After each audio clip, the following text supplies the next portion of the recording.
Hello friends, February is officially over. I'm filming this on March 1st. It is the weekend. You might hear a child yelling things. It's just a video game. You might hear a husband snoring in the next room. You might see my reflection in the mirror. Don't be frightened. I'm pretty sure for the month of February, my average rating was a 3.7. If we're rounding to just one decimal place, which I guess we should, then we can call it a 3.8, which is pretty exciting. I gave almost everything I read this month 4 stars. It was just 4 stars after 4 stars after 4 stars. I did have a couple 5s. I did have like a 1 and a 2. A lot of things I bought brand new. This chunk here, I'm gonna go through all the books I've already read in vlogs, and I'll link them down below in case you need to catch up. And then I'll tell you the rating that I did give them. This whole chunk here is books that I bought, that I owned, that I gave a high enough rating that I'm like keeping, that I'm not gonna unhaul at the end of the year, because anything under, you know, a 3.75, I should be unhauling at the end of the year. This stack includes 9 books. We've got my 2 5 stars of the month, Vigil by George Saunders and The Mezzanine by Nicholson Baker. Then a bajillion 4 stars, Agnes Aubert's Mystical Cat Shelter by Heather Fawcett, Under the Eye of the Big Bird by Hiromi Kawakami, translated by Asa Yoneda. I also read the 9th Veronica Speedwell, A Grave Robbery by Deanna Raybourn. I read Escape by Stephen Fishbach. I read and enjoyed The Lies That Summon the Night by Tessanja Odette. I read and enjoyed, oh my god, Weavingshaw by Heba Al-Wasiti. And then this one was like a 3.5. I'm holding on to it because it's part of a series and I think it's pretty. Throne of Nightmares by Carrie Maniscalco. Then we have the 3 books that I got from the library and read this month and will be swiftly returning.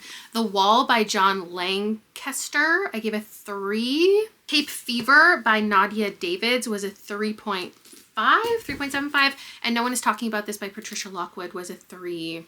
No, it was a 2. It was technically in the 2s. So it was a 2.5. Then these 3 that I purchased that I'll probably be unhauling at the end of the year because I don't need to own these ones that I didn't rate super highly. We have Audition by Pip Adam that started out being something I thought I would love, and then it was just okay. I read I Gave You Eyes and You Looked Toward Darkness by Irene Sola, translated by Mara Faye Letham, that I gave, I actually don't know what I gave this, a 3.5. Okay, and then my 1 star of the month was Books and Bewitchment by Isla Jewell. That was fast. This final stack is all ones that I haven't mentioned in vlogs, so I'll review them here for you. This one, of course, literally did book club pick, so I have an entire almost hour-long discussion with myself and a group of co-hosts. We all rated this a little bit differently. There was like a 2 point something, a 3 point something, a 4 point something. I decided at the end that this was going to be a 4. This is How to Kill a Guy in 10 Dates by Shaylee Thompson. It's a slasher romance, which I think is really hard to find.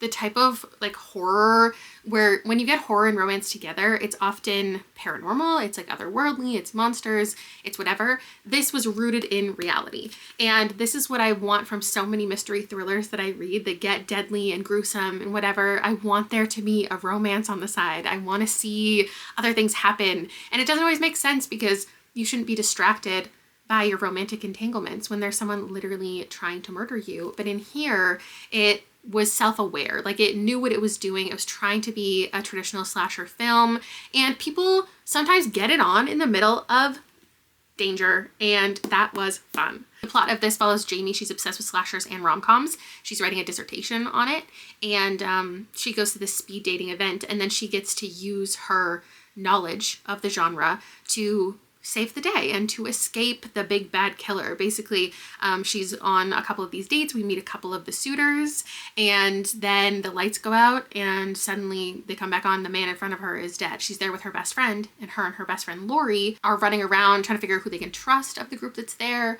who maybe has done it, because one of them is a killer, and they're just running around for hundreds of pages trying to escape near death. There's lots of revelations. There's so much reference in here. If you haven't had a lot of experience with slasher movies, it might not be as fun of a read because you won't get all of the name references and all of the movie references, or you'll just find it maybe obnoxious that there is so many of them. But I had a really good time with this. I couldn't give it a full 5 because it was too predictable. Like, I loved so much about this. The drama, the killing, the explicitness of like both sides of the coin, the slasher and the romance of it, but I wanted it to go even more like wacky with its reveals. Like, I wanted it to really pull the rug out from under me, and it didn't. I saw everything kind of coming. My members' TBR jar pick of the month was Entangled Life: How Fungi Make Our Worlds, Change Our Minds, and Shape Our Futures. The author's name is Merlin Sheldrake. I should have looked into him because I'm so interested to know if this is his real name. Because if you're born with the name Merlin, like, yeah, you are definitely set up to be some type of biologist, right? He studies tropical ecology, and I learned so much from this. I thought it was a really interesting time. I just love nonfiction like this. I read, what did I read recently? There's one about like microbes that I feel like some things in here felt like we were having really similar conversations. But if you're interested in this topic, and you feel like this is a little bit lengthy, it's going to be a little bit too textbooky, I just want you to know that the book actually ends 200 pages in. And then there's like 100 pages of notes, footnotes, a bibliography, and you don't necessarily need all of that. Like, I'm sure some people would like to read through it, get more insight into the things that could have been footnotes like on the pages, but he didn't include that. But it's really only a 200-page experience. And there's pictures. What did okay, this one's really interesting. I'm not going to tell you everything I learned in here, but why I liked it is, okay, have you ever seen that video? Maybe there's more than one video, but the idea that like parasites can climb into a host and like control it is so sick and gross and fascinating to me. So I remember seeing a video on YouTube probably like 10 years ago where it was like, I want to say like a caterpillar, some kind of grub or something, and a parasite crawled into its head, and you could see it from the outside, how like you couldn't see its eyes anymore. There was like a creature like throbbing inside its head, and its whole purpose was to attract like a bird to eat it, because as a parasite it wants to go into other bodies and continue growing and be disgusting. And I've always found that so gross. And so this is the same concept. There's this carpenter ant that gets infected with a fungus that does the same thing. Basically, it goes into its body, it can control how it functions, and then it'll like sprout out of its body and then can use the spores to like continue to spread. And what I was reading is it makes the carpenter ant basically no longer afraid of heights or something, so it'll just jump off a tree branch and spread the spores. Either that's something that is really interesting to you or really disgusting. For me, it's both. So this was a really interesting time. 90% of plants rely on fungi. I thought that was really interesting. It makes you think about how your interpretation, maybe my interpretation of fungi might be different than reality. Because when I think of fungi, I think of something really specific. But fungi is like everywhere, and fungi can exist everywhere. In the, hottest volcano, the first thing that's going to grow after the volcano kind of stops being a volcano or stops erupting or whatever is going to be fungus. The first thing that's going to happen when an iceberg moves away and the ground starts to thaw, fungus is the first thing that's going to appear. Even the blasted nuclear reactor in Chernobyl, they found fungus there like soon after. And the one that was really interesting, there was a whole chapter, one of the first chapters was on truffles and like why, because we all know like truffles are hard to find and you have to use certain methods to find them, but like why are truffles so hard to find? Why are they so rare? And how, if you're thinking about all of these, like the way that plants and things grow, how do truffles grow underground? Because they grow underground. How are they going to spread their spores? Like, how do they do stuff? And it's because of their scent. I knew that, pigs were used to find truffles, probably still are used. I know there's other methods too. But it's because they emit this really strong smell, because they want to be found by the animals, because that's how they're going to move underground into different areas. I think the most interesting part was learning about growth, like how different, again, this is something like I understood the concept of before. When you grow different plants, or you want to grow a different version of a plant, or you can make your strawberry garden, you can make your strawberry sweeter or different flavors or whatever by using different, soil or something. I've had a garden. I've never successfully had a garden, but there's a lot about fungus and how fungus can make things taste differently, and how some people use, it's actually fungus that is what people use when they're growing. Maybe people know this, I don't know. When you're growing certain things, you can repel certain bugs or attract certain bugs that you want based on the fungus that you're using in your garden. I think that's all so interesting. And I can't give this a full 5 because I've said before, a nonfiction has to have something really unique about it, specifically its writing style or something to get a 5, but it was a really solid 4. The other nonfiction that also got a 4 is Black Owned, The Revolutionary Life of Black Bookstores The Revolutionary Life of the Black Bookstore by Char Adams.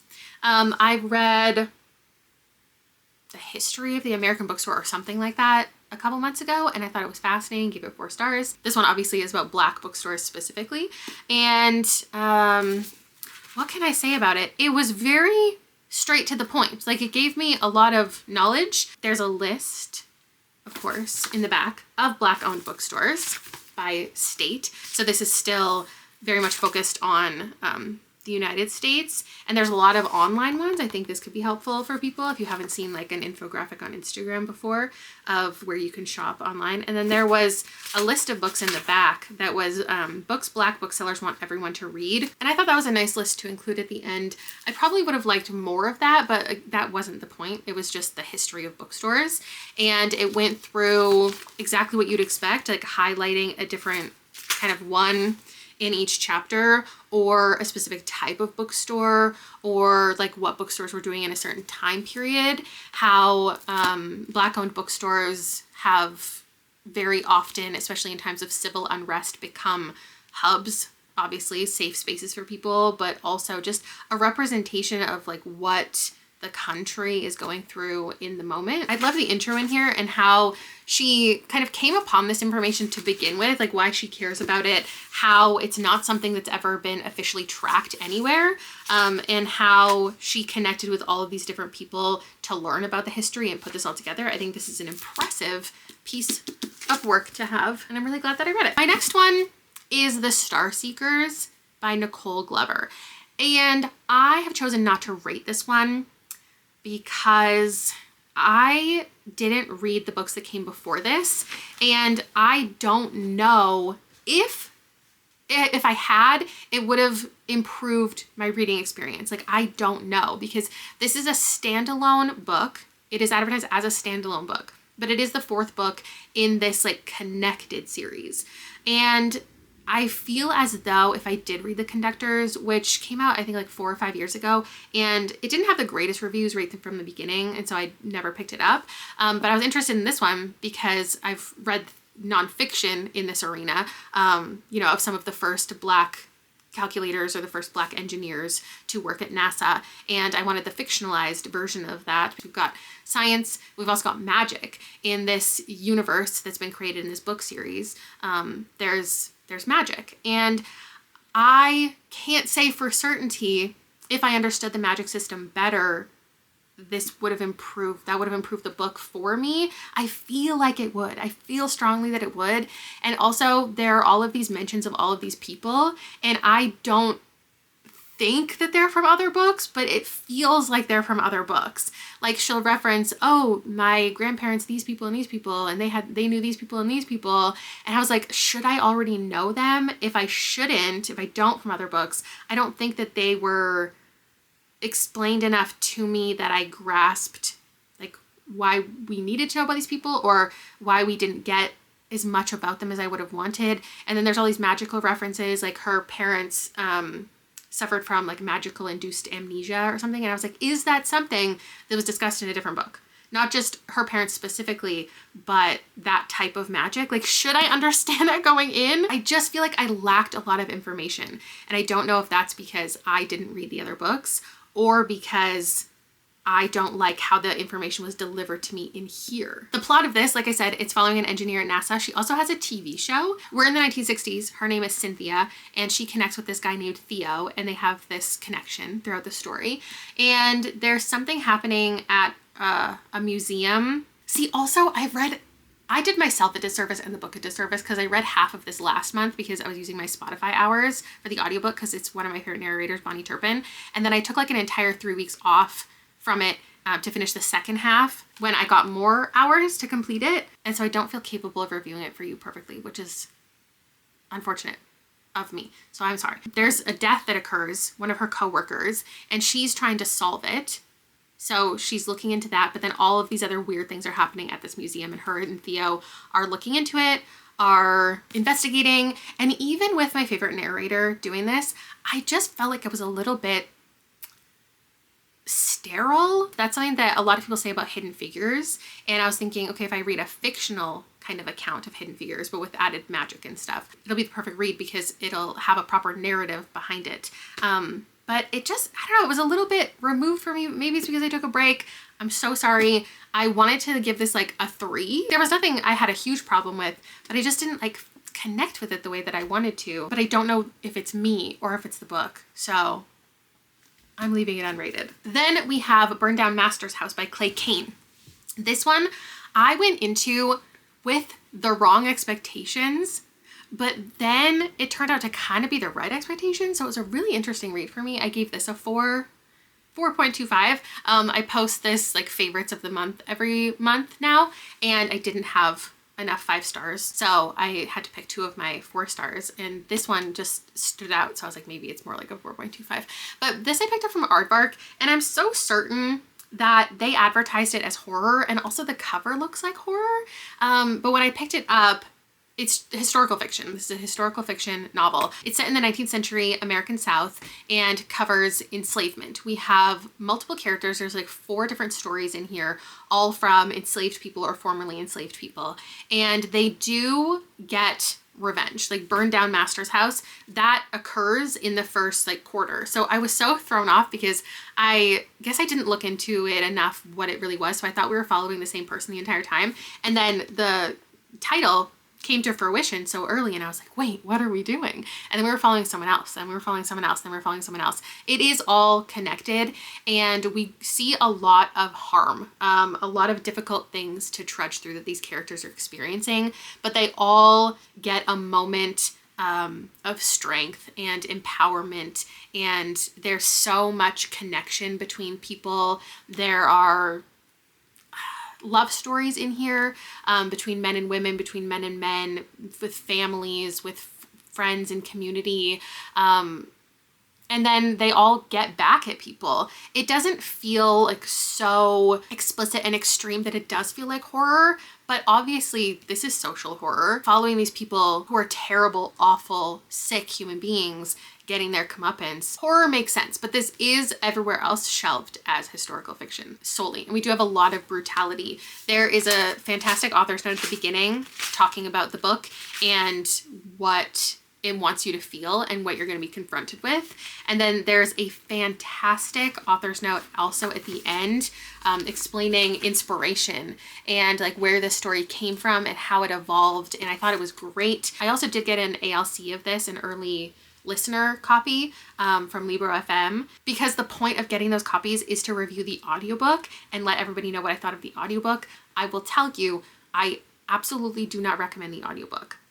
It's narrated by the author, which I think is fantastic. No one knows his story better than him, and I'm sure he has a passion for narration. He just isn't, it reads almost like the cadence of it is almost like poetry, but it's very slow. There's a lot of space between words. It kind of feels like you're in class and someone is reading a story to you rather than a traditional narrator who is narrating the story and giving the proper kind of vibes, especially when you're following multiple different characters throughout the story. The narration was extremely, extraordinarily dry, and I would dissuade you from purchasing and spending your hard-earned money on that audiobook. This audiobook, great. This audiobook, great. There is sound effects. There's there's so much involved in this audiobook if you love something that's really produced. And even though we only have one perspective, we have 2 narrators in the audiobook, because when the men speak, the man narrates those sections, which is so fantastic. It's like a duet one, but I don't know if I've ever really read one like that when we don't specifically have the POV of a man. So I thought that was really cool. Another one I would also recommend is Vigil. Again, only if you like a really like produced audiobook that has sound effects and stuff. There's giggling in the background. There's There's music, there's like all this stuff happening within Vigil that I thought was really fantastic. Sometimes I don't like an overly produced audiobook, but those ones really worked for me. To answer the question of my favorite book that I read in the month, it's The Mezzanine. I never would have picked this up for myself. It's a man's escalator ride and just so much overthinking, and I thought this was excellent. My least favorite book of the month is Books and Bewitchment. It was my lowest rated. I just don't think that this was successful. My most disappointing though, I didn't give a lot of low ratings, so I'm actually gonna choose a 4-star. I think my most disappointing was How to Kill a Guy in 10 Dates because I love slashers. I love rom-coms. I got every reference. I got the steam in here that I wanted. I got the killings, like everything was perfect. It just didn't surprise me in any way, and that's what I need from a thriller to give it 5 stars. So this is the perfect example of that you can't give 5 stars unless you like you do something that messes with my brain in some way. Biggest surprise, I mean, I guess it's The Mezzanine because I had such low expectations of that. Author I want to read more from. I'm definitely intrigued to pick up more George Saunders at this point. But the fact that I read a romantasy and I'm gonna pick up a sequel to a romantasy that's following the same characters, like that's crazy. So weavingshaw doing that for me is pretty cool. This is a gothic romantasy. I got an arc of it and I did go out and purchase myself a copy. And I'm just so glad I liked it because I don't like asking for a book early and then not loving it. Obviously I want to give like honest reviews and it's fine if those are negative, but I went out of my way to be like, can I please have an early copy of this? And then I freaking loved it. It wasn't perfect. Like it really was not perfect and it was so slow. And I do feel like I wanted these characters to like really have their moment. They didn't, but because I feel so strongly for them and their connection, I will be picking up the sequel and I hope it's everything that I dream. The one I would recommend the most, definitely Black owned. I think this would add knowledge to anybody. Like there's no way you already know all of this information. It's super valuable to see where people have persevered. Favorite character? Oh my God, guess what? I read another Veronica and Stoker led book, so obviously my answer gets to be Veronica and Stoker, and I don't have to think about any other answer, except I do have an answer. It's Jill from Vigil. I love Jill. Oh, also, Judy Greer narrates the audiobook. So if you're someone who likes an audiobook narrated by a familiar voice, because maybe you've seen her in a lot of rom-coms over the years, love Vigil for that. And what was the question? Oh, a character I love. She, not Judy Greer, Jill, she just had this enthusiasm about life. She just had this vigor that was really fun to follow, even though she's dead. She's dead, you guys, but she has so much life. Favorite cover? My favorite cover is this one. I love that we're coming back to graphic stylings where it's like a solid color and then a black and white element, or like that feels kind of scrapbooky. I love this kind of cover right now, but also there's a lot of really pretty covers that I read this month. Favorite title is definitely Burn Down Master's House because like, fuck yeah. Oh, but also this one. I gave you eyes and you look towards darkness. Like that's fucked up. The perspective that title is kind of like written from, you can imagine. I gave you eyes and like look what you did with the gift that I gave you. Oh! Anyway, those are all of my February reads. The ones I loved, the ones I hated, my list of things, my stats, all of my reviews. Did I convince you to pick anything up? Did I dissuade you from picking anything up? Did you like my vlogs this month? Let me know. I'll see you in another video soon. What am I doing next? What am I doing next? It's either going to be a book haul or if there's one more cover reveal this week, then I can put a cover reveal prediction video up this week. So keep an eye out for my Casual Wednesday video, whatever that is. If it's a haul, it is casual. If it's the cover thing, I've been working on it for months, but we'll see. I'll see you there. Bye!